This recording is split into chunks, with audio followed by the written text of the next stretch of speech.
Hey guys, welcome back to another Weird Wednesday. I'm Ashers, and this is. Dustin Crowley. Oh my gosh, thank you so much for coming on, Dustin. I'm excited to talk to you. We've never crossed paths yet, so this should be. So far, it's been great. Yeah, I mean, it's an honor to be on.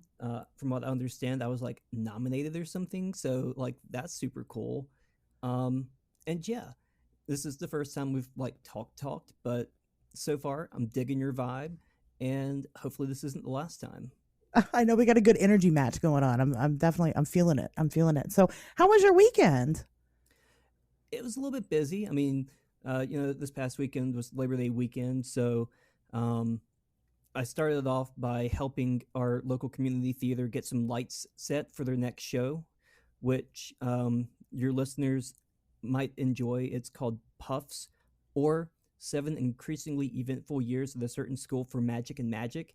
It's like a Harry Potter parody spoof. Um, it's fucking hilarious. If you ever see anyone putting the show on nearby, you've got to go see it. It's so funny.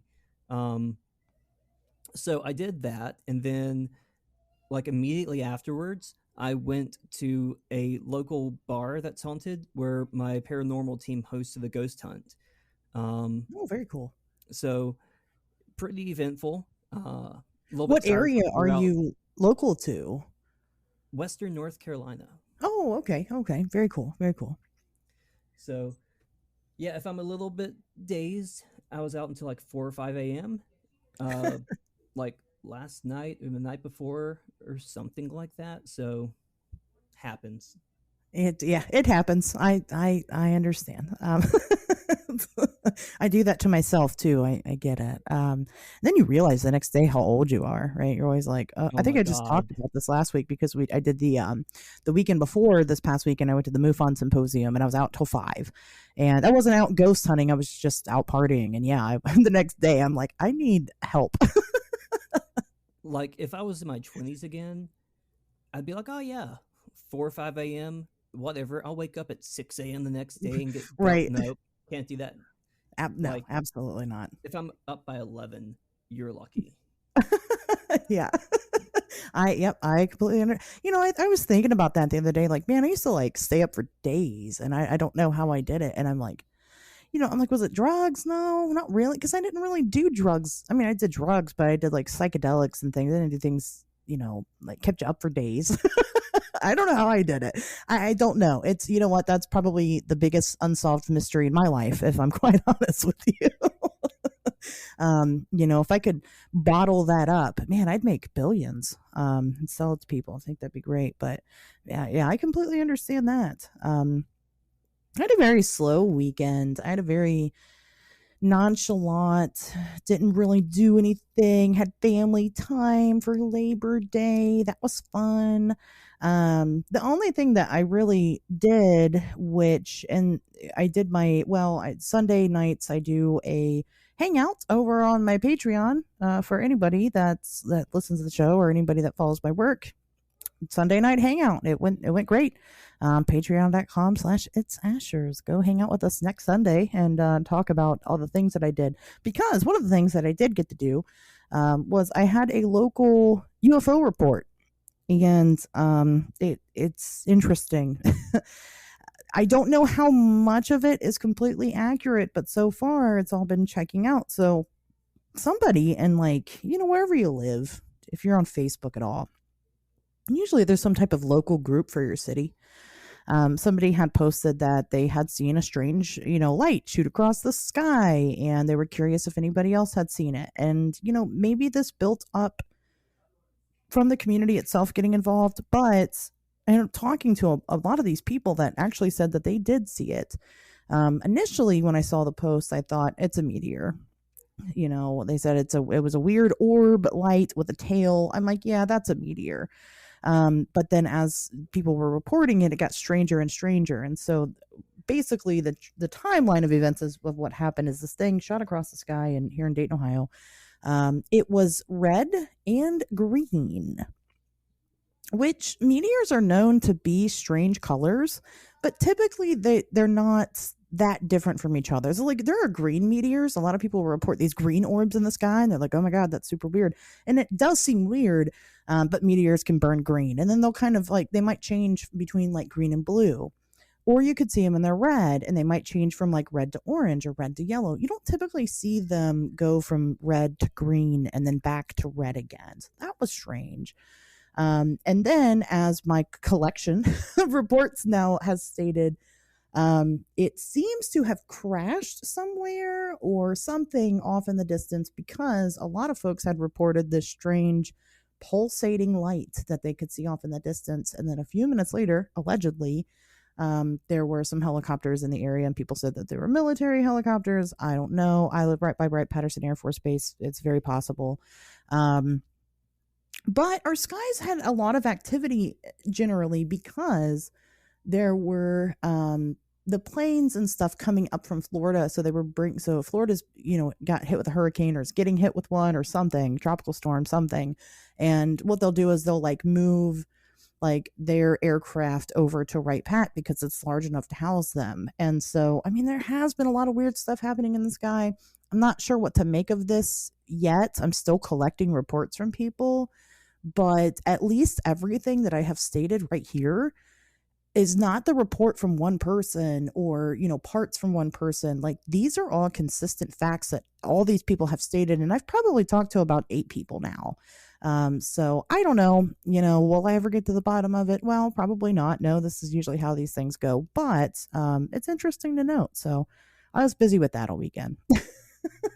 Like that's so interesting and cool. I'll be honest, like I'm interested in UFOs, but I haven't studied them because, like, for one, when it comes to like a ghost or whatever you want to classify a spirit to be, like I can deal with that. Like even if it's like dark or powerful or whatever phrase you Sure. want to do. But like if it's an alien, the fuck am I gonna do?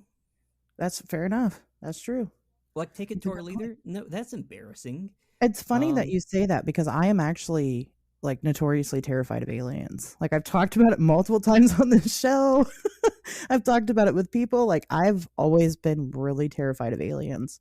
So you're not wrong. How I ended up being a ufologist, I it beats me. I well, don't I know. mean, it's the same thing with cryptids. Like I'm in the Appalachians. Yeah. Oh You yeah. So know, you're right there. we've got a saying: if you hear something at night, no, you didn't. Yeah. Yeah. And yeah, people were like, "Oh, you want to go investigate and see if you can find the blah blah blah?" I'm like, "No. What? Sure Like, don't. what am I gonna do? Shoot it? And what if that doesn't work? Now it's just Yeah. pissed. Um, Yeah. yeah, nope. I've got a property like close by that I really, really want to go check out. And I almost actually this weekend almost did. But first of all, it was well over 90 degrees out, and I'm not a fan of that. And second of all, I was going to be by myself. And that's like the first thing, as a You don't do cryptozoologist, that. right? I have to tell anybody who goes into the woods. I don't care what you're going in there for. You don't go into the woods by yourself. And that's just number one. And I'm like, I was thinking about it, and I was like, yeah, but it'd be really cool. But I'm like, but what if I do see something and then it rips me apart? No one would So know. no one would know, right? I'd just be part of David Plighty's missing 411, and he'd say that it's an alien abduction or whatever it is his new flavor is now. Um, I'm sure there'd be stories, or everybody would just say it was the Men in Black. I don't know. Um, I have say that a lot. It'll be interesting to see what the conspiracies are when I die, because I'm curious what they might be. But yeah, so I've been doing a lot of that. I'm still doing a lot of that. Still collecting stories from people. I tend to be I'm a professional weirdo, and I'm the professional local weirdo to these folks, and they're very aware of who I am. So we talked about that a little bit, like I said, during the Patreon hangout. And then, like I said, I spend time with my family. News for the listeners, I did close my co-host applications Friday. And there are so many people that applied to co-host the show, and I'm just blown away and flattered and a little suspicious. I think some of you are probably like robots. I don't know. We'll see. But I'm going to go through the list and start contacting people. So over the course of the next couple weeks, when you guys listen to the show, you'll have different co-hosts coming on, and hearing them help me interview the guests going forward, and then eventually, of course, we'll announce whenever I pick a winner. So we'll go from there. um Couple of other things I just wanted to talk about. I did catch this weekend was Anomicon, which is really neat. It's put on by Ryan Sprague and Sprague. I don't really know which one's correct, but anyway, so he hosts this thing, Anomicon, and it's a virtual con that is free to everybody. So I caught some of those talks, had some really good friends give some of their talks, and it was nice to hear them. Usually when I go to these events and they're there, I don't get to like sit in on the talks that they do. I try. But it's so overwhelming and busy, and usually don't get to. So it was nice to actually sit in on some of these from the comfort of my house. But if you didn't get to check out Anomicon, that's okay. Ryan Sprague is actually going to upload everybody's talks individually on his YouTube channel, which I think is just under Ryan Sprague. So go check that out. And then upcoming events. September is fucking busy. We've got the Flatwoods Monster Festival happening this weekend, September 9th. And of course, Flatwoods, West Virginia. I think it's happening at the Days Inn Hotel. Go check that out. It's being hosted by Ron and Joe from Wild and Weird, West Virginia, which are fantastic people, very knowledgeable. All their guests are going to be solid. And then, of course, in a week and a half from now, you can come find me at the Mothman Festival in Point Pleasant, West Virginia. I'm not going to be speaking or having a booth. I'm just going to be there as myself. So don't feel shy about coming up and talking to me. I've had listeners to the show do it before. Listen, guys, I have flaming red hair. You need to come find me. I'm not going to point you out in a crowd, but you can point me out in a crowd. So just, come, like I said, come say hi. I will be there probably all weekend. So that's really all I have. News has been super slow lately. I mean, I know that they did a whole group of people went and did the Loch Ness Monster Expedition 5.0 or whatever we're on now. And, to nobody's surprise, they didn't really find anything, which makes me sad. I wish they would, but, that's a tale as old as time right there. And we still haven't found it yet. So, I don't know. And then alongside that, somebody had come forward and put out pictures of allegedly that she took in 2018 of the Loch Ness Monster. Of course, it's just two humps in the water. Could be anything. Could be the monster. Who knows? And who knows why she chose now to do it. Some other people had brought up a good point, stating that it is kind of suspicious that she releases these photos, and then when you look at the photos, it's just this figure in the water, but you can't actually see the surrounding area to tell whether or not it is Loch Ness. So who knows? Are you a Loch Ness monster believer? Uh, yes, no, yeah. So on one hand, do I believe that something like the Loch Ness monster could exist? Totally. And a place like Loch Ness is exactly where it should be. Um, I mean, like, obviously, as a Crowley, Alistair was tied in so closely to Loch Ness. Um, so there's a ton of like just weird metaphysical shit that happens around there. So, Yeah. like, if it's gonna happen, that's where. Um, but also the fact that we haven't had any legit hard evidence is like sketch. So I don't know if it's necessarily in Loch Ness, but the fact that there is a most likely prehistoric cryptid type animal out there, yeah, 100%. Oh yeah. I want there. Probably more than anybody on this planet. I want there to be a dinosaur living in Loch Ness. I want plesiosaurs to be alive and well. I love them. But I don't think that there are any there. We've done so much to try to find this thing. When they did the eDNA test and tested kind of the DNA of what was in the loch, they did surprisingly find a lot of eels, and maybe that it could be a giant eel. I mean, why not? Why can't we have large versions of animals? But One of my favorite stories about the Loch Ness monster is when it comes out of the water and is walking across the road, and it was spotted by a veterinary student who saw it. Hmm. And that's very unusual. And I think that's why I like it so much, is because it's so strange. Did it happen? I don't know in there. I hope it did. I do. I hope it did. Well, and it coming Um, from a veterinary student too, like right. that Yeah. should be the type of person who would know. They would know. Yeah. It's like, it's a big, I mean, basically what he described was a big plesiosaur walking. Some people said that he might have seen like a seal or something. This man would know.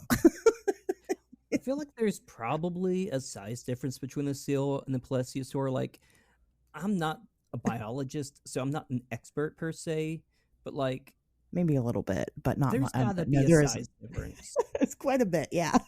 Well, and One's also kind of the really small, long cute, neck. one's big. Yeah. Right.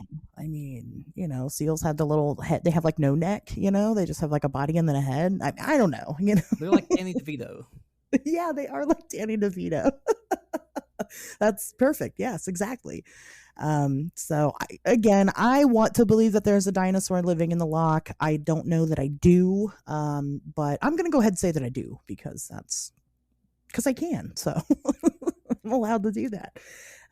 So anyway, that's all I really had for my news portion of this lovely show. So why don't you, Dustin, why don't you just, give a rundown of basically, who you are, what you do, and then we'll just kind of take it from there. I would be more than happy to. So, I've been involved within the paranormal community for a little bit over 15 years. I got started as a Christian minister, as a demonologist and an exorcist. So, um, like, I've seen some shit, we'll just say. And eventually I left the church because mm, religious trauma, hypocrite type stuff. Sure. Like at one point, I was told that I was blessed because I made $12,000 a year, and I should have offered to do my job for free. Wow. And I'm Nice. like, that don't pay the rent. Like $12,000 doesn't pay the rent either. But whatever. Um, so after leaving that, uh, like if there's dark out there, there's got to be light, right? Like totally. So that got me started into like the broader world of the paranormal. Um, so since then, I have gone on to found Great State Paranormal in Western North Carolina. We've been ranked as one of the top 5 paranormal teams in the state of North Carolina for like 2 or 3 years or something like that, which is pretty cool. Um, on top of that, I also practice various different occult type studies. So I call myself a chaos magician because I don't necessarily adhere to any one strict sense. Hmm. Um, and over the last year and a half or so, I have been practicing vampirism. So that has been a pretty cool and unique addition. Um, I also make spell candles and regularly teach candle magic, pyromancy, ceromancy, and stuff like that. Very cool. That's see, this is so, what I when I have new people on, people that I'm not familiar with, I try to take it upon myself to not do any research on them. It's like I managed a movie theater. I worked there for 5 years, and one thing that you learn real quick is don't watch the trailer to a movie because then it spoils the whole thing, right? So I've kind of done that with the guests, so that way I could be surprised whenever, and I can have a genuine reaction on the show. And I am so far, I mean, gosh, every single person's been very very fascinating.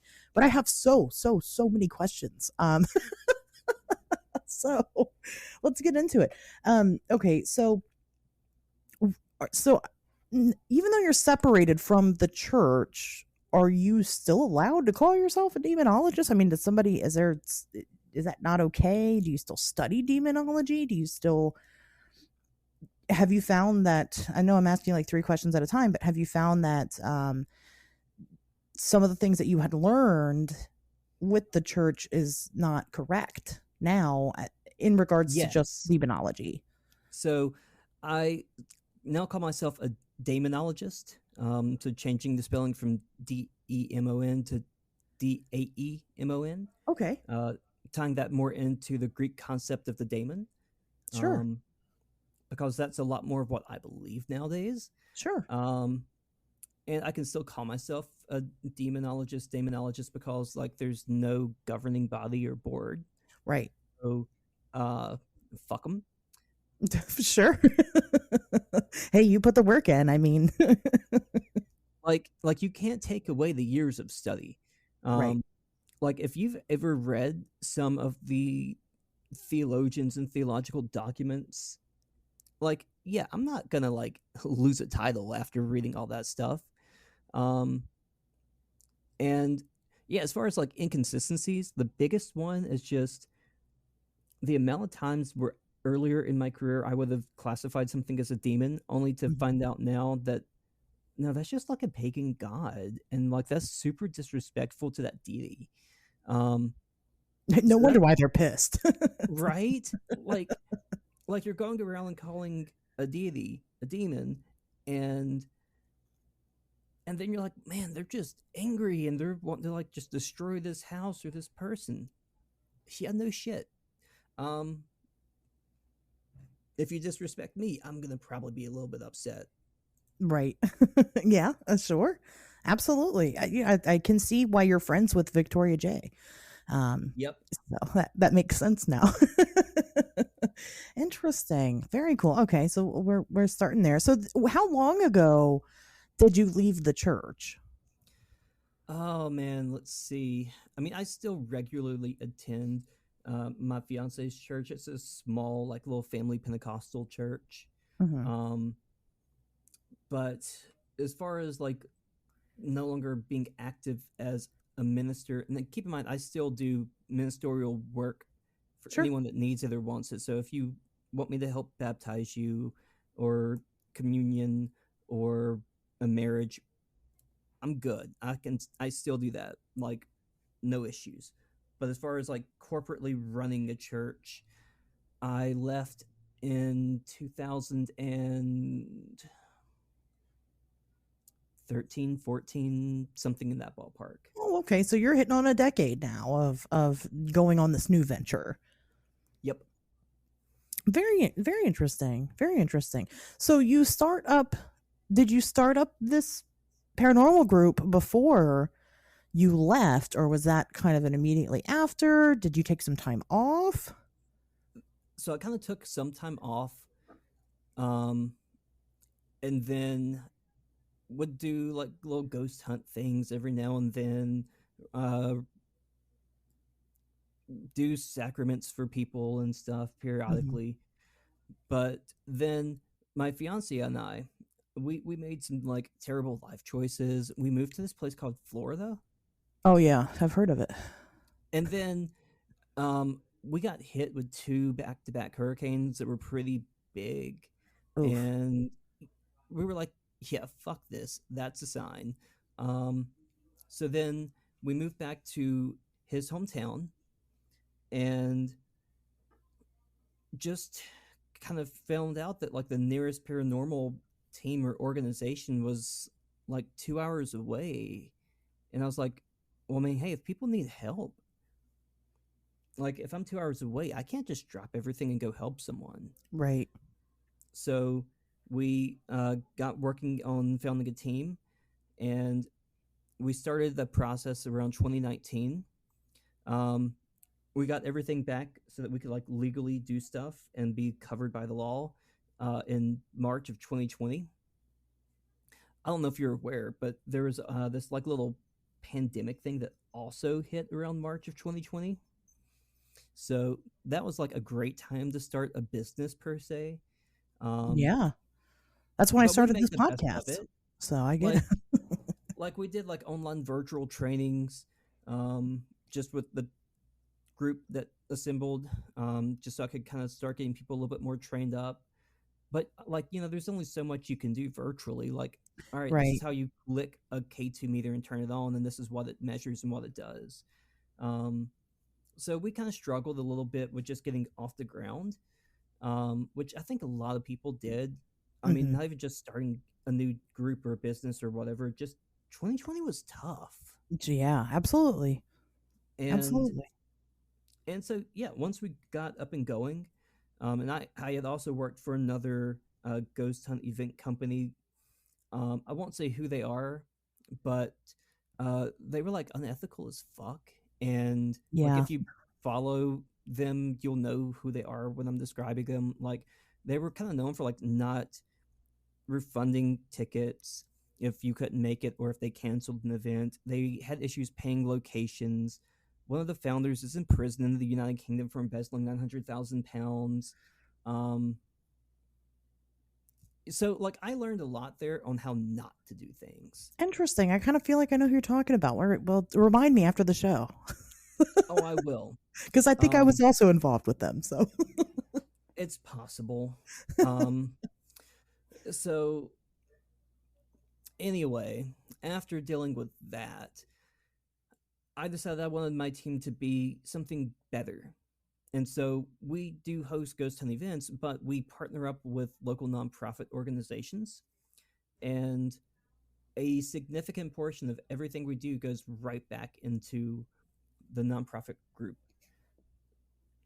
And even to the point where there's times throughout the year where we do stuff like 100% for free for some of these organizations. oh, that's Like, awesome. I've got a paranormal town hall, so just kind of like a forum kind of thing, planned for October. Which keep in mind, October is like my busy time. I Yeah. I could I could make serious money in that month, but we're charging just like pay what you can to Hmm. get as many people in. 100% of the money goes directly to the historical society to help preserve their locations. We're doing like a haunted tour of one of the buildings that we work with at the end of October, like the weekend before Halloween. And we're doing that totally for free to help raise money for that organization. And again, if I did something the weekend before Halloween, like that is like prime time. Yeah, absolutely. I know But how as it goes. but you know, it's so much more important for me that we support our Mhm. local history and the people that are preserving all of that stuff. So we try to do as much as we can with local small organizations, um, to the point where the locations we consistently run events at, we are the first or only group allowed to do it because of how we work with them. And I also help train like other paranormal teams and leaders because I don't see Great State Paranormal, my team, as being in competition with some of these other groups and teams, so much Right. as we're building the community. Yeah. Yeah. So That's kind of a new kind of a newer concept with 2020 that came with it is this sense of community building, this new, and it's in all the groups. Um all the weird groups, the paranormal and cryptids yep, and UFOs, and I love it. I'm so here for it. I'm excited because that's when I started this, when I started my journey. I mean, that's what I just wanted, a community. And I say that I've been known to get on my soapbox and say it, but I'll say it again. We were all the weird kid. And there's no reason for us to continue to be the black sheep in a community of black sheep. And so I get it. totally. And I mean, like, think about most of the people within the paranormal at large. Like, it doesn't matter if your thing is ghosts or cryptids, UFOs, like whatever. You get into it because it's a passion of yours, and you want to see some of these locations get preserved so that future generations can go to them. Yeah, You want absolutely. to help the next generation. Like, I haven't actually responded yet because it's like a holiday. But I just got a request to see if I could uh, let some 13-year-olds go to a ghost hunt that I'm hosting. And I've checked in with the insurances because like legalities and stuff, Hmm. and my insurance will allow it. The location's insurance will allow it, So, like, hell yeah, I'm gonna let these kids come. Like, I'm not gonna tell kids no. Right. Yeah. Yeah. There needs to be a good push for kids to learn about this stuff as they grow up and get into it. It is really nice. One of the events I do is in October. It's at a library in West Virginia, and I love it. It's I don't have a kid friendly show. I don't have a kid friendly disposition, but I want to see the weird kids feel like they belong somewhere. Because we do. Because we totally belong. Exactly. I want them, and I don't, I hate that there's so much infighting and drama and bullshit. Some of these locations, I kind of refer to it as big box paranormal, because Yeah. you'll have some people that own a location and they know what they got, but they exploit it, and they exploit it to the point of it being just, enthusiasts and things like that. They kick out any. I mean, you've got like places that have like a no filming policy, and it's just ridiculous, all the rules and stuff that go into it. But not everybody's like that. Last week, we learned on the show together how it what it takes to kind of run a historical property. I had the guest that was on last week owns the Mary Washington House in Oh, Fredericksburg, cool. Virginia. Yeah, so that was a neat perspective into preservation. And prior to that, she had worked at the Whaley House and helped run that. And Oh, that's so, so cool. yeah, so I mean, we learned about kind of what happens when one of these sort of big box companies takes over a property, and then what it takes to run, and how there's not really any money in preserving this stuff.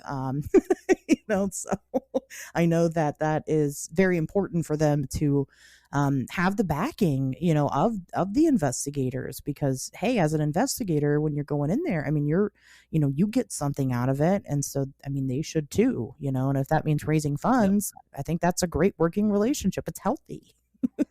And like, I know, so my team, we have uh, the ability to help vet other paranormal teams and organizations going into some of the locations that we partner with. Um, just because, like, some of it, like, we were the first team to ever do paranormal things at some of these locations. So the location owners trust us at this point. And because, look, you and I both know not every investigator, not every team, not every enthusiast is respectful. Absolutely. And I mean, most of these places are like historical locations, museums, etc. And if someone goes in and breaks something and damages it, that's it for Right. everyone. Right. Um, and then also, if you go in and like piss off the spirits, like, you leave at, 3 o'clock, 4 o'clock, 8 o'clock, whatever, and the next morning, the people that work there have to go to work, Right. and so they don't want to stir up something for their employees to then have to go deal with. So we help vet all of that kind of stuff with a lot of these locations. Um, and one policy that we have with a lot of them is we have to review any edited pictures or film. And we Okay. also have to review um, anything that a group will post about it prior to posting it publicly.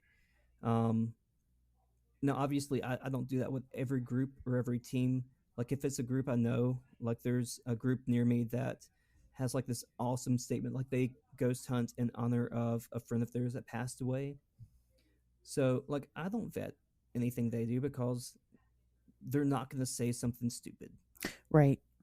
Because, like, one of the places that I do a lot of stuff at is a theater, the one I was actually setting the lights for this past weekend. And like, if someone comes in and they're like, "Oh my god, this place has like 15 demons in it." Well, not only is that going to tarnish your reputation as a paranormal place and make people think it is like a Bobby Mackey's, which Bobby Mackey's also doesn't have demons, FYI. Um, but it's a functioning theater. Like, are you going to let your kid go do summer camp at this place that someone said has a demon? Yeah, true. So, That's true. so we have to like make sure that we're preserving the integrity and the authenticity of these places while also making sure content creators can produce content that's going to work for their audience. So, like, I've never had to tell someone like, "Hey, no, that's not acceptable yet." but it's something that we just have to make sure doesn't happen. And I think that's very responsible. You know, the people love the scary story. Audiences love that, and there are plenty of scary stories out there. You know, but unfortunately, when you're an audience, it's not your responsibility as an audience to fact check these people. It's the responsibility of who's presenting that information, and a major issue that we have with all of these communities is bullshit. Yep, They tend to run off of it, and that's why we can't take these topics and put them into the scientific community and have them studied in any type of serious degree. And you know, a lot of us that are into it because of, well, a lot of us that are into it because it's personal. But we, you know, we want to understand those personal experiences that we have. We want to understand, you know, a little bit more about it, and we'd love to see it studied seriously. You know, so I think, you know, I think that it's great that you guys have taken it upon yourselves to kind of try to bring in that change a little bit. It's good that you haven't had to, you know, put your foot down on it. Of course, totally. if you have to, those people, there's nothing stopping those people from just going somewhere else. But I think that, you know, as more and more people become braver and want to stand up for the facts, you know, we'll start to see those people leave eventually, one of these Hopefully. days. You know? But you're always going to have a Zach Bagans. So Always, yeah. have Well, he makes peace. so much damn money. I mean, I just, And that's fucked up. I want to make money. me too. You know, like I do things the right way, and he I know, doesn't. But right? I want that money. We were all told growing up that we could do and be whatever we want, and here we are, and there's still no Zach Baggins money. So I don't know. Um, you know, it's terrible. Yeah, once Travel Channel starts putting out shows about, you know, real people, unfortunately, well, we know what's going to happen. The ratings are going to kind of drop. Well, not really. Like I said, there's plenty of scary stories. You know, it's not Yeah. like there's not. It's not like there's not interesting stuff. It's not like there isn't cryptid evidence. It's not like there's not legitimate UFO abductions. Like these things do happen. You know? Well, and even with like paranormal locations and hotspots, the backstories sometimes are scary as hell. Like Yeah, even if it's not haunted, like if it was a speakeasy and someone got murdered or whatever, that's a good story. You right. don't It's have still to a good like story. write something. History is good. Like you Yeah, don't have to make something evil. You've got humans. Humans are evil as shit. yeah, absolutely. And I tell people all the time, you know, when you go out and investigate whatever it is you're investigating, as somebody who's investigated all of it, 98% of the time, nothing happens. Nothing happens. But that 2% of the time that it does, it blows your mind every time. You know, if we could show more of that, now granted, it would take longer to create an entire TV show based off of that. So much longer. But it would be all the more interesting because you would have genuine reactions from people who feel moved because they're actually experiencing it, you know. But why do that when you can hire actors like Zach Baggins, you know? Right. So you know, not to say that all the shows are all fake all the time. I'm sure stuff happens. I'm sure it does. But you know, I've sat around with people that make cryptid shows and listened to them all talk about the different things that they faked. So I mean, you know, I don't watch them. I don't watch any of them. I used to. I used to find them interesting back in my teens, and you know, gosh, I'll go back and try to revisit some of that stuff, and I'm like, wow, this is really cringy, and I thought this was great. Like, I mean, I still like watching the paranormal shows. Like, do I know that the majority of it's not true?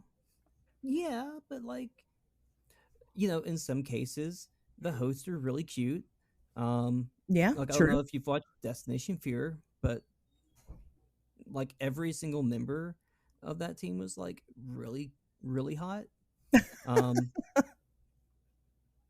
and like with my fiance, um, he's bi, so he was like totally into like all of them.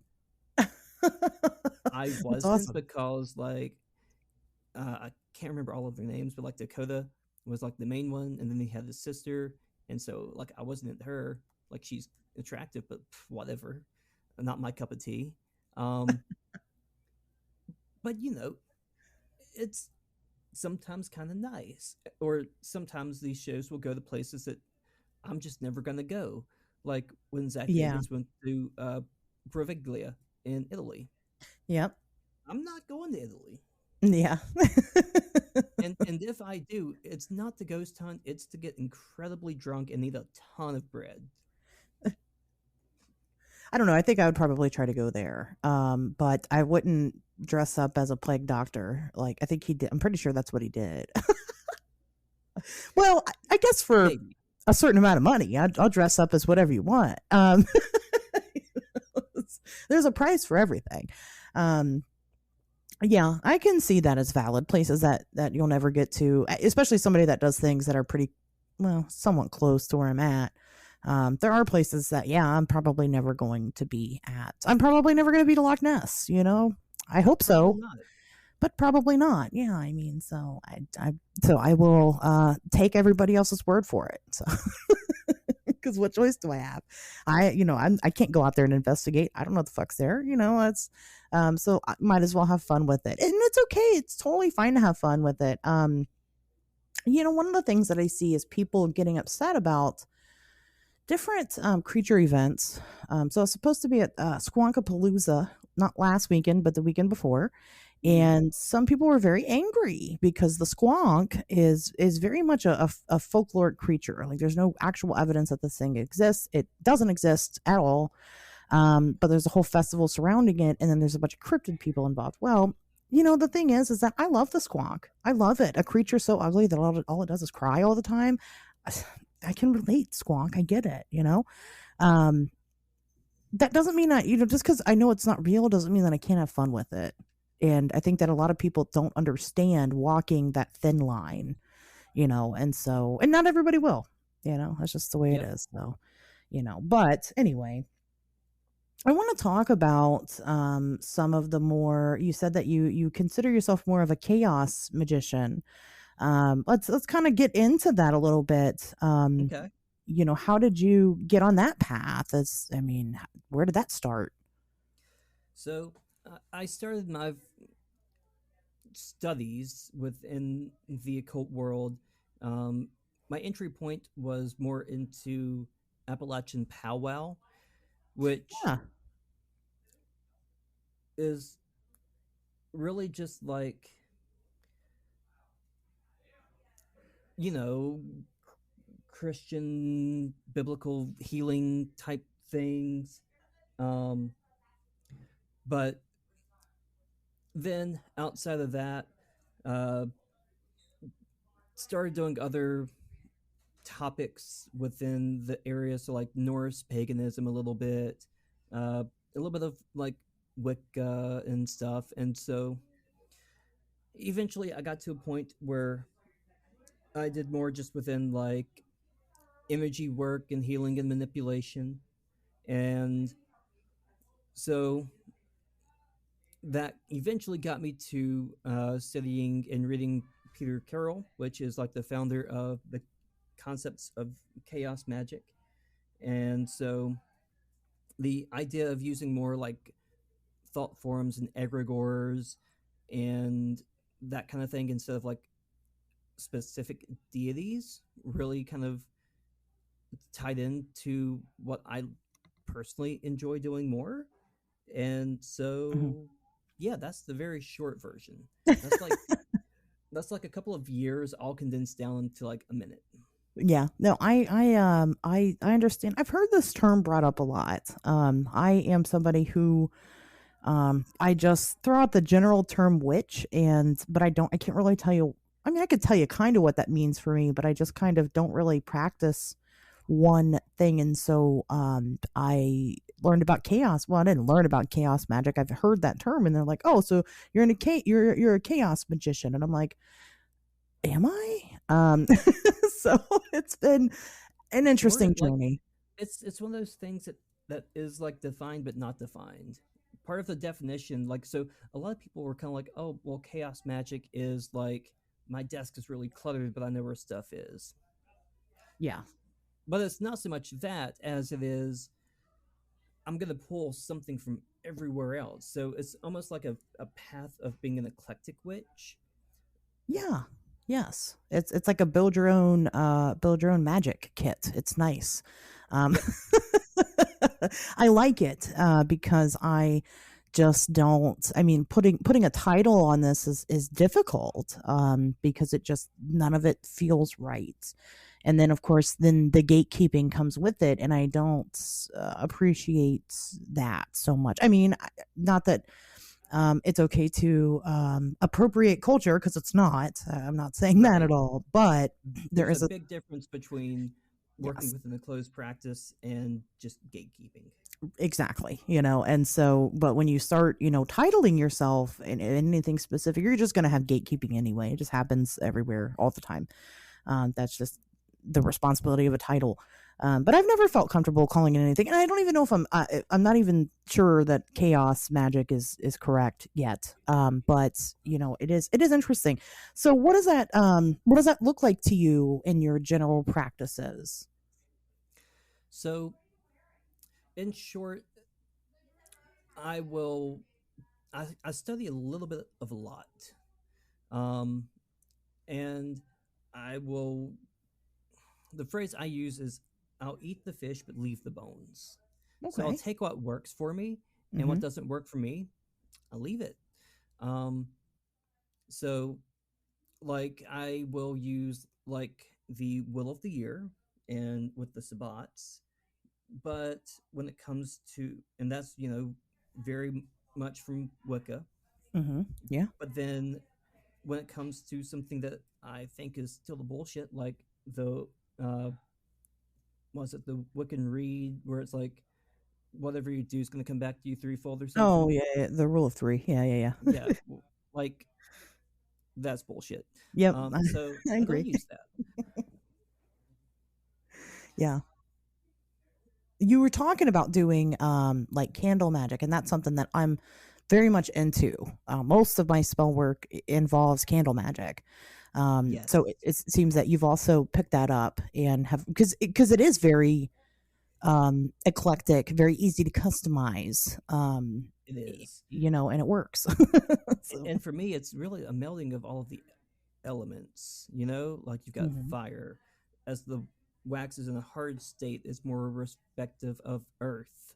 As it melts, you've got water, and then you need air to feed the fire. So to me, it's just really bringing in a lot to achieve your intention.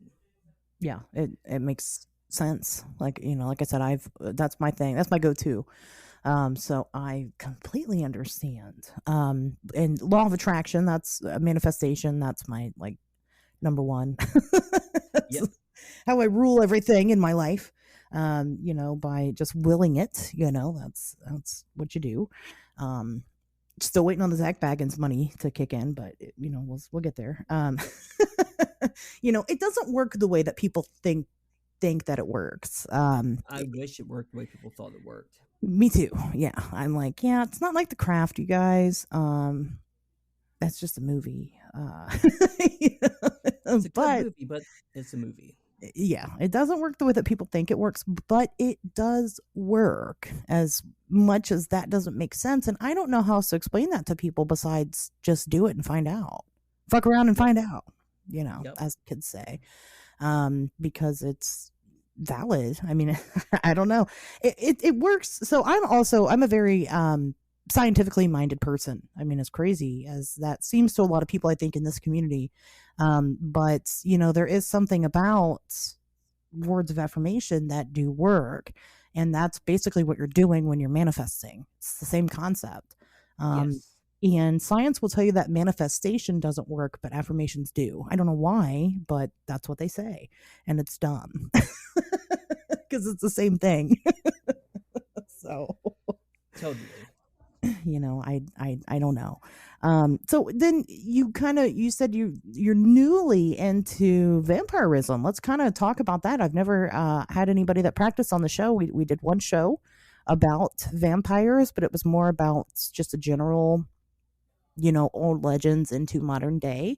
Yeah. So what got you interested in that? So, my fiance and I went to Salem, Massachusetts. Um, Beautiful place, and I did a vampiric candle magic class, and I was like, that sounds pretty cool. I love candle magic, and apparently there's vampires in Salem. Sign me up. Well, it wasn't too different than the practice that I do, or at least the candle magic portion of it. And then they had like a little shop or something. So I picked up some of the books and just started reading it and studying it. And so you've got two types of vampires. You've got your sanguine, which are the ones that feed on blood, Hmm. and then you have your more psychic energy vampires that feed on energy. Hmm. They're both so intrinsically tied to the life force of people, but I also believe in a good bit of like animism. So like everything has its own spirit, soul, energy. Like trees and rivers and grass and animals. So being able to feed on the energies around, whether that is like I need to get more active or whatever the case may be. So just start picking that up, learning some of the techniques, and now to the day, I practice it when I can, and it's actually been something that's been pretty helpful within the paranormal community because I use that a lot for like cleansing and like pulling off negative energies or entities if we ever have any attachments or something like that. Very interesting. Very interesting. Can you share an example of that happening? So the probably the better example I could share is when I was pulling off energy from a friend of mine. They had recently gone through a breakup, Hmm. and so there's a method called like the tendril method where you kind of use your body's aura and concentrate almost like tendrils or extra limbs or fangs. It just kind of depends on the practitioner and how they work within their aura. Hmm. And you attach that to the energetic aura of the person you're going to feed on. You can also physically touch the person if that helps. Um, I'm huge on consent, so if I'm ever going to touch someone, I always make sure, like, is it okay if I touch you? Sure. So in this case, I had permission. They are a pretty good friend of mine, so I was able to feed the emotional energy off of the person and kind of almost did like an energetic cord cutting sort of working, but just by taking that emotion off of them and onto me. Um, and let me just say, like, that was like tough because it was a traumatic relationship and Sure. lots of issues. And so, just as I began to feed the emotion and the energy off of this person, just overwhelming waves of self doubt and insecurities and just all of this mess that this person had, like this ex partner had put on them. And oh God, it sucked. But um, when I use that within like a paranormal, it's kind of one of the things where like I can take a negative attachment on me because I can Okay. deal with it. Like I'm Hmm. way more versed than like a first time guest at an event Right. or something like that, or like a kid. So I can take that off of me and then just release it from myself. Whereas if someone doesn't know how to work within their own energy, this attachment could just stay on them and they wouldn't know what to do. But I can be proactive, pull it onto me, and then discard it, deal with it, whatever the case may be. And that was going to be my next question. So you take on these energies, but then you release them um, from you. But do you? If it's I a mean, negative energy.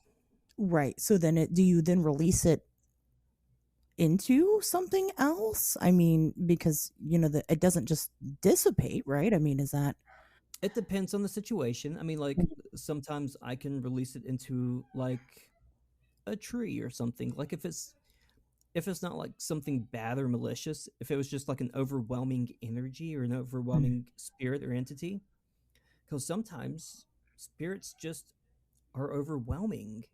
They're not Yeah. bad. They might have had a tough death and you're just experiencing their death. So I could Mhm. just take it off of them, maybe put it back into like the building or whatever, and just like we're good with this. Yeah. Um, or I could attach it to like a quartz crystal and then toss it into a river. You know, Sure. like Yeah. whatever needs to be done. Interesting. So it sounds so what's the difference between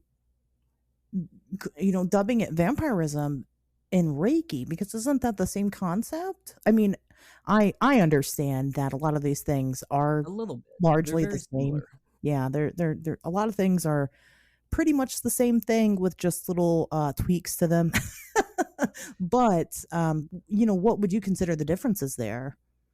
So vampirism works to understand like your inner dragon, so like the inner predator, um, and it's got a slightly more predatory um,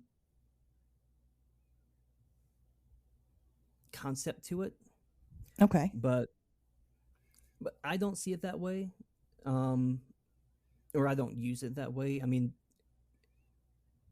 different practitioners will do things different ways. Hmm. Um, so yeah, there's a ton of overlap, and that's kind of why I more so consider myself a chaos magician than anything else because I work within a lot of different systems. Yeah, I mean, you're just taking what you've learned and applying it in a way that makes sense to you, and is what it sounds like to me. And like I said, I'm not a big fan of the labels, so I completely understand. I do get it. So, um, I'm trying to think of my next. I had another question. Can you hear me? Yes. Okay. All right. I know I dropped off for a second. I was just making sure that I was still here with you. Um, so I mean, do you just are you? I mean, let me reframe my question so I'm not just going are you just intending on continuing your journey and just kind of seeing where it goes? I mean, it sounds like you're open to new concepts, new ideas, new training. Or do you feel like you've kind of found your way? I mean, I'm open to the journey. Like, I don't think we're ever done. Yeah. So to say that like I've found my way, I have, but I haven't. Um, because there's always a chance for a new paradigm to come in and to change how I see the world. So we'll see. I'm a big fan of it. I like to go back and listen to some of these older episodes just to see kind of where I was at the time and the things that I thought. And it's fun because then I, can compare it to how I feel now. And I only started the show in 2020. It's only been 3 years, and it's not that big of a time difference. But, we change as people depending on our experiences and our what we learn and things like that. So I definitely I know what you mean and I respect the hell out of it. Going back to kind of the beginning, let's kind of pull it full circle again. And let me ask you, have you ever personally encountered a demon? I have. Oh, can we hear the story? So the most notable one, it was a case here in North Carolina that I was working on, and it basically came from someone working with the Ouija board, not really knowing how to properly work with their equipment.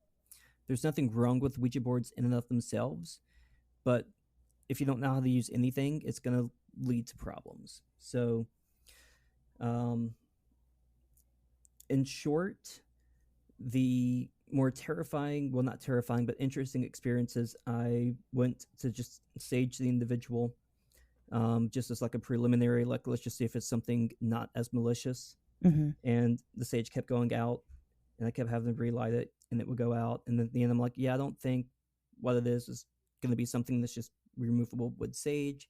Um, the client was like, yeah, I don't think so either. And then the bundle of sage just burst into flames in my hand. Oh, That was cool. Um, rude. and and then we were doing the rites of exorcism, Hmm. and as soon as we started, the temperature, and it was outside in like July or something, and it was like 95 degrees. The temperature dropped so much that like we were shivering and could see our breath. Wow. And then as soon as the rite was over, right back up to like 95 degrees. Crazy. Wow. That is crazy. So you perform, I mean, you've performed exorcisms successfully. As far as I know, Sure. yes. The client has not come back and said that they've had other issues, so most likely. No, no follow up there. Well, I don't blame them to not want to revisit the situation. It sounds horrifying. Is this the only time that you've ever performed one? Have you performed others? So I've done the rites a lot of times. Hmm. Maybe not a lot, but that was one of the only ones where I would say that it was probably truly demonic and not just some other type of a darker entity. Um, and then I've consulted on probably close to 1,000 cases or so, and the majority of the times it is like you need to go to the doctor and check your prescriptions. You need to see a therapist. Hmm. There's mental illness. You're not getting enough of a certain like vitamin or mineral. So um, I've done it a lot, but only a very, very, very few handful of times where I would have ever said that it was something possibly like that. What do you think is the percentage of what is a demon and what isn't in these in your experience? Less than 1%, Yeah, I'd agree with that. if, So if how that did you? Oh, high. go ahead. Yeah, well, yeah, I'd agree with that. How did you end up connecting with Victoria J? So we were at Con Carolinas earlier this year, um, and I was tasked to moderate the panel that she was on, and so we just kind of connected that way. And then also with just the specializations that me and her have within the field, Hmm. we were on like damn near every panel together. So yeah, we hung out a lot that weekend. We've been collaborating a little bit on cases and stuff since then. So um, a relatively recent addition to the circle, but definitely one that has been a really great ad. I think that's great because she's a gold mine of information, obviously. Oh Um, yeah. it's, and you are too, you know. And I think I mean, the community is small, but I do happen to find that it's amazing when you find somebody who you would work so well with, Mm-hmm. especially because she's from the other side of the country, like, Yeah. how else would you have found each other, otherwise you wouldn't have. Wouldn't have. Um, I so I mean, I think would have eventually seen her book that comes out this fall, true. True. but as far as like knowing her, meeting her, wouldn't have. Yeah, I think that like that in and of itself is it's got to be some type of magic at play there. Totally. I mean, there's people that believe in coincidence, and then there's people that don't. I don't. So, I think but she was, parroting a lot of the same information. I believe that she said, it was either all the cases that she studied she has found to not be a demon, or maybe it's just been one. I can't remember exactly, but it was like insanely low. It's so rare. Like, and you see people saying all the time, "Oh, this is a demon. Oh, that's a demon." Yeah. Almost never. A lot of that comes from some of my favorite people in the paranormal, the Warrens, Oh yeah. um, Yep. where they classified everything as demonic Yeah. because of their super Catholic worldview. Nothing wrong with Catholics. I got my theological education through the Catholic Church at a Roman Catholic college. But the spiritual world's so much larger. Yeah. And so everyone just thinks anything that's remotely dark is instantly demonic, and that's just not true. So, in your opinion, if it's dark and it's not a demon, what other things are they? It's a lot of stuff it could be. I mean, like I use this sometimes when we do ghost hunts. Like if someone was an asshole in life and they die and they come back as a spirit, guess what? Their spirit's probably going to be an asshole. Yeah. It doesn't mean that their spirit's a demon. They're just not fun to be around. It's valid. True. And you also mentioned the deity, the different deities potentially being Oh yeah, upset about, the blatant disrespect on their name, which I don't blame them. We could all relate to that. yeah. I mean, like you look at someone like Bridget, which is one of the very very few pagan deities that got like canonized as a saint within the church. Hmm. For every Bridget, there were hundreds of other deities that the church just, oh, demon. This is a Yeah. demon. That's a demon. This is a demon. Yeah. And I mean, if somebody's going around calling you something that you're not, you're right. You'd be pretty upset about it. Oh, totally. So you are team anti Warren. I am. I'm not a big fan of Ed. Um, Yeah. Lorraine, I think, was a sweetheart. Um, but Ed kind of controlled the show, and I don't like Ed. But Lorraine, I feel like had more noble intentions. Hmm. And I also feel like there's a lot of people within the paranormal community that are also anti the Warrens, or at There least is. Ed, or at We least did a whole Ed. show about it, so you're in a safe space. Like it's not nearly as much as it's anti Bagans, because everyone Yeah. pretty much universally agrees with that one. But a vast majority of us are like anti Ed, Yeah. Well, he was a pedophile and a hoaxer, and so I mean, and and a so many other con man. things. Yeah, I mean, what can you do? He's not a very likable guy. I understand. Yeah, we did a show about the Warrens, picking apart particular cases, like Amityville, the big ones. Yeah, Um, I couldn't not talk about the werewolf exorcism because that's just so fucking ridiculous. I had to, different things. And yeah. I thought, I'm like, you know what, this is going to be the episode that tanks the show. This is going to be it. And actually it was not, because we're still here. But people reached out, by the masses, and were like, man, I'm so glad that you said something about this, because people don't, they hold the Warrens in a high regard. And I don't get it. I don't know why. I don't know why. Religion, I don't know, your own personal experiences, just because you want to believe that, I'm sure that they did encounter a lot of cases that were something. I'm sure they did. Had But to have. absolutely, I mean, that's just the way it is. If you're in this type of business, you're going to encounter something strange at some point in your life. It's going to happen. Yep. But and probably over and over again. But when you start looking at their cases, you're like, oh, there was a lot here that wasn't really valid. And whatever. I'm not gonna go, when I know they've been taken, I think their son or somebody runs the show now, and I know he'll go to like different conventions. I'm not gonna go like egg their stuff or anything anytime soon. Right. But But they have space in the community. yeah, I right. just don't have to agree with what they do. Yeah, exactly. That's, and that's just at the end of the day, that's where I'm at. And that's what I said. Maybe they started off well intentioned and eventually found out that they could make money off of it. They found their thing, and they did it, and they just exploited that thing. So anyway, that's, I'll get back off my soapbox again.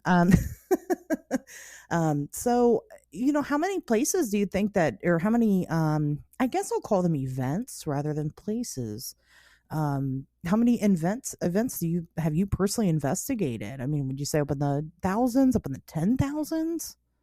Like if you consider like a Friday and a Saturday separate ones, um, at least hundreds. So pretty well seasoned. You like the field Yep. work. I mean, I like that a lot better than the intellectual work. I love the intellectual work too, but Mhm. there's something about being out in the field doing helping that is really special to me. Yeah. Do you ever get the you know, sometimes one thing that I experience is if I am not out there doing field research at all, um, I start to kind of feel crazy. Like And you're being like you're longing to get out there, the chomping at the bit to just do something. Yeah. well, no, for me it's more like being invalidated. Like I no longer feel validated. And that's just Oh, I me being a see that. human. I see Um, that. Okay. you know, that's just me being, like I said, a person, you know. So if I'm not out there and I'm spending a lot of time just researching, I will start to doubt some of my cases and some of my things. And really it is the magic of being immersed into it physically, being physically there, that keeps the magic alive. You know, sometimes I've had people, witnesses, who will write to me and they'll tell me whatever encounter it is that they have. But it's not until I'm with them in person, sitting down and talking to them and having this conversation, that I can fully say that I believe or don't believe their story. You know, which is, of course, up to my own personal interpretation of events and how they're telling it. But do you ever? I mean, do you ever have that? I mean, it sounds like you kind of do this a lot, so maybe you don't hit that wall. But have you ever felt sometimes you kind of stop and you're like, what am I doing? Am I just nuts? You know, sometimes like especially if you go to a certain place over and over and over again, um and you can almost get things to like happen on cue, you're like, that's kind of crazy. Like, is this all happening in my head? Hmm. But or then obviously sometimes when you do some of the more like the personal casework, um dealing with people, sometimes it can be a little bit overwhelming. So it just kind of depends on the situation sometimes, you know? Yeah, I agree with the people. It's you know, sometimes it's like even if you don't believe what's happening, or you believe that it's something else that's easily explainable, you still have to act with the utmost care because that person does believe that that's what's Oh, happening to absolutely. them.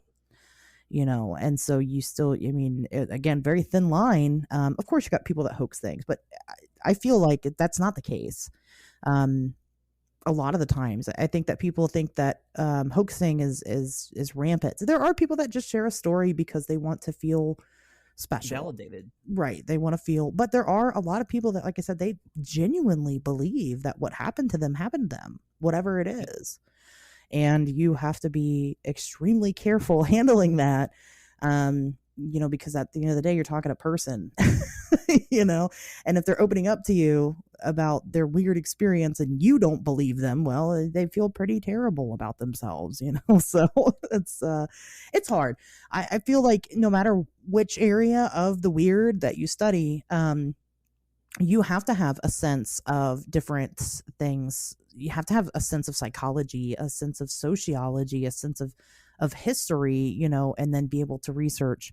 I think those are all very important across the board, and then just kind of mold it to your liking. If it's cryptids, and you have to have some kind of understanding of biology, you know, different Oh yeah. things for different areas. But I think that the people, the science of people, is important in all of them. Um, so what's I mean, what's on your roster next? What are you doing in the future? What are you putting out there for people to consume?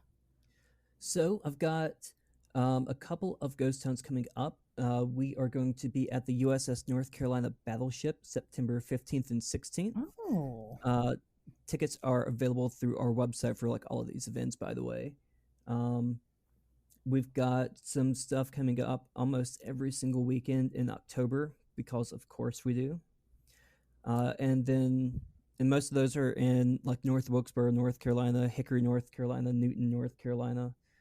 Um, then we've got the bar that I was talking about from this past weekend. We're doing in November, and that is kind of it for our 2023 season. But we'll probably have some announcements for 2024 coming up, probably at the end of December, beginning of January, just as everything gets basically like scheduled out. Hmm. Okay. Well, where should people follow whatever it is? I know you mentioned a website. So you can follow us on social media at Great State Paranormal. You can check out our events and profiles at greatstateparanormal.com. And those are the two main ways to follow us. You can also follow me on Facebook and Instagram. My Instagram is almost exclusively pictures of my cats and dog, but occasionally there's a paranormal something in there. Okay, very cool. And I'll post all the links down below, so you guys can, check out what's going on with Great State Paranormal and all the fun things that they get to do. So, but thank you for coming on. Maybe you'll come back on again eventually. Yeah, maybe. Thank So, you for having me. It's been a blast. absolutely, absolutely. With that being said, guys, we'll see you back here next Wednesday.